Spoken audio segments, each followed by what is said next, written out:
அப்புறம் டாக்டர் ராமதாஸ் என்று தைலாபுரத்தில் பேட்டி அளித்த போது இதுவரை அங்கு அன்புமணி ராமதாஸுக்கும் அவருக்கும் இடையே ஏற்பட்ட அந்த மோதல் மற்றும் அந்த பேச்சுவார்த்தையில் என்னென்ன முக்கிய அம்சங்கள் இடம்பெற்றது என்பது தொடர்பாக பேசினார். அதில் இப்போது ஒவ்வொரு அம்சங்களாக அதை பார்க்கலாம். முதலில் அவர் பாட்டாளி மக்கள் கட்சியில் ஏற்பட்டுள்ள பிரச்சனை குறித்து அன்புமணியுடன் நடத்திய அந்த பேச்சுவார்த்தை டிராவில் முடிவடைந்தது, சமாதான பேச்சுவார்த்தையில் உடன்பாடு ஏற்படவில்லை என்று அவர் கூறியிருக்கிறார். இரண்டாவதாக தலைவர் பதவியை தாம் விட்டுக் கொடுக்க தயாராக இருந்தும் அதை அன்புமணி நம்பவில்லை, அதை எழுதி கொடுக்க வேண்டும் என்று அவர் பேசியதாகவும் மற்றொரு குற்றச்சாட்டை கூறினார்.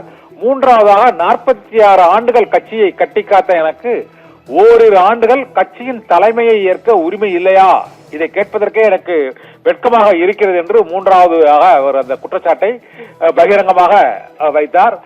நான்காவதாக பாட்டாளி மக்கள் கட்சி என்ற மாளிகையில் யாரை நான் குடியமர்த்தினேனோ அவரே என்னை கழுத்தை பிடித்து வெளியே தள்ளும் சூழ்நிலையை உருவாக்கி இருக்கிறார் என்றும் அவர் வேதனையோடு குறிப்பிட்டார். ஐந்தாவதாக 34 அமைப்புகளை பாட்டாளி மக்கள் கட்சியை 1989ஆம் ஆண்டு தொடங்கி 34 அமைப்புகளை உருவாக்கிய எனக்கே 14 பஞ்சாயத்துகளை பேசினார்கள், இதுதான் எனது தலைவிதியோ என்றும் அவர் வருத்தம் தெரிவித்தார். ஆறாவதாக என்னை நம்பவே முடியாது என்றும் கட்சியை விட்டு ஒதுங்க வேண்டும் என்றும் அவர் கேட்டுக்கொண்டார் என்றும் டாக்டர் ராமதாஸ் வேதனையோடு கூறினார்.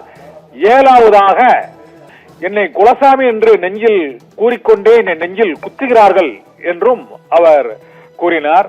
அதாவது என்னை குலசாமி என்று கூறிக்கொண்டே என் விரலை கொண்டே என்னை குத்தினார்கள் என்றும் அவர் அந்த வேதனையோடு அந்த குற்றச்சாட்டை முன்வைத்தார். எட்டாவதாக உயிருள்ள என்னை உதாசீனம் செய்துவிட்டு என் பணத்தை கொண்டு உற்சவம் செய்கிறார்கள் என்றும் அவர் கூறினார். உயிருள்ள என்னை உதாசீனம் செய்துவிட்டு என் பணத்தை வைத்துக் கொண்டு உற்சவம் செய்வது போல அவர்கள் நடிக்கிறார்கள் என்றும் தெரிவித்திருக்கிறார். ஒன்பதாவதாக என்னை நடைபயணமாக்கிவிட்டு நாடு முழுவதும் என் பெயரில் நடைபயணம் செல்ல உள்ளதாக அறிவித்திருக்கிறார்கள் என்றும் கூறியிருக்கிறார்.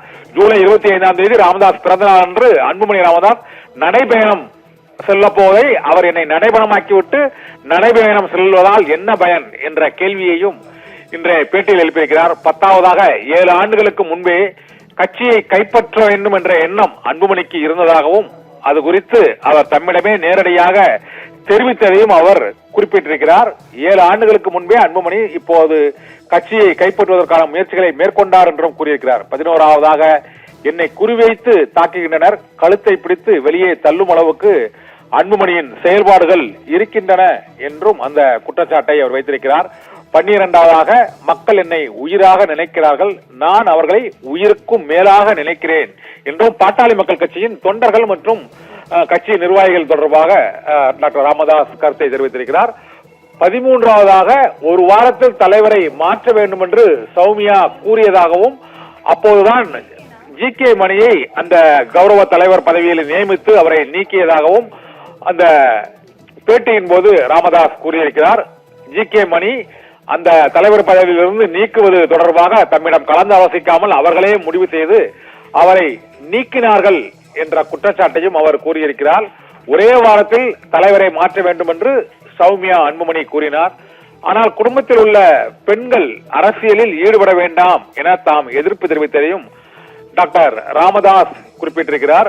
14ஆவதாக அன்புமணி கட்சியை சரியாக வழிநடத்தவில்லை என்பதே நான் தலைவர் பதவிக்கு வந்ததற்கான காரணம் என்றும் அவர் கூறியிருக்கிறார். அவருக்கு தலைமை பண்பு இல்லை என்று கடந்த பட்டியல் குறிப்பிட்ட அவர் தலைவராக உரிய முறையில் அவர் பணியாற்றவில்லை என்றும் அவர் கூறியிருக்கிறார். 15ஆவதாக மிக முக்கியமான அறிவிப்பாக அன்புமணியை எப்போதும் அடிப்படை உறுப்பினரில் இருந்தோ கட்சி பதவியில் இருந்தோ தாம் நீக்க மாட்டேன் என்றும் உறுதிபட இந்த பேட்டியில் அவர் மீது பல்வேறு குற்றச்சாட்டுகளை அன்புமணி மீது கூறியிருந்தாலும் கட்சியை விட்டு அவரை நீக்க மாட்டேன் என்றும் உறுதிபட இந்த பேட்டியின் போது டாக்டர் ராமதாஸ் தெரிவித்திருக்கிறார்.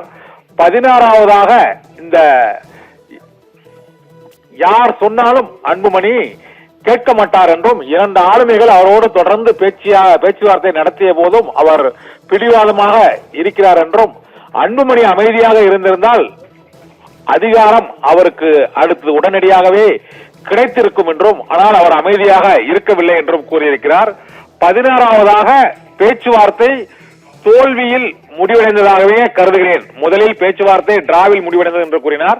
இப்போது உடன்பாடு ஏற்படுவதற்கான வாய்ப்பு இல்லாததால் பேச்சுவார்த்தை தோல்வியில் முடிவடைந்ததாகவே கருதுகிறேன் என்றும் டாக்டர் ராமதாஸ் இன்று அளித்த அந்த பேட்டியில் அறிவித்திருக்கிறார். 18வதாக தேர்தல் கூட்டணி குறித்து தாம் தான் முடிவெடுப்பேன் என்றும், யார் கூட்டணி கட்சி குறித்து கூட்டணி யாருடன் பேச்சுவார்த்தை நடத்த வேண்டும் என்று இந்த கூட்டணி கட்சியில் இருப்பவர்களுக்கு நன்றாக தெரியும் என்றும் ராமதாஸ் திட்டவட்டமாக தெரிவித்திருக்கிறார். 19வதாக 2026 தேர்தலுக்கு பிறகு அன்புமணியே கட்சியை பார்த்துக் கொள்வார் என்றும் அவர் கூறியிருக்கிறார்.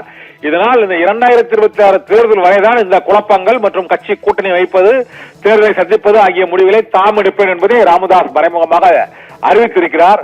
20வதாக தேர்தல் வரை நானே தலைவர், அதன் பிறகு அனைத்தும் அன்புமணிக்கே சொந்தம், அதாவது அவருடைய கைக்கே சென்றுவிடும் என்ற அறிவிப்பையும் வெளியிட்டிருக்கிறார். இதனால் அன்புமணியின் மீது அவருக்கு இருக்கக்கூடிய அந்த அதிருப்தியை இந்த பேட்டியில் முழுமையாக கொட்டி தீர்த்திருக்கிறார். இதே போல சௌமியா அன்புமணியின் தலையீடு தொடர்பாகவும் அவர் கண்டனங்களை பதிவு செய்திருக்கிறார். ஆனால் கட்சியை அன்புமணியிடமே தாம் விட்டு செல்ல போவதாக அவர் கூறியிருப்பதன் மூலமாக இந்த பிரச்சனை இன்னும் சில நாட்களில் முடிவடையும் என்றும், இப்போதைக்கு இது மீண்டும் இந்த பிரச்சனை இழுபறியாக நீடித்துக் கொண்டுதான் இருக்கிறது என்றும், எப்போது சமரசமாகும் என்றும், இதற்கு தீர்வு என்றால் அன்புமணி கீழே இறங்கி வந்து செயல் தலைவர் என்ற பொறுப்பை ஏற்று நாம் பணிபுரிய தயார் என்று அவர் அறிவித்து விட்டாலும், அல்லது தொண்டனாக பணிபுரியக்கூடிய தந்தையின் உத்தரவுப்படி கீழ்ப்படிந்து நடப்பேன் என்று அவர் அறிக்கை விடுத்தால் இந்த பிரச்சனை முழுமையாக தீர்ந்துவிடும் என்பதுதான் டாக்டர் ராமதாஸ் விடுத்துள்ள அந்த அறிக்கையில் உள்ள அம்சங்கள் மூலமாக தெரிய வருகிறது. ஆபிரகாம்.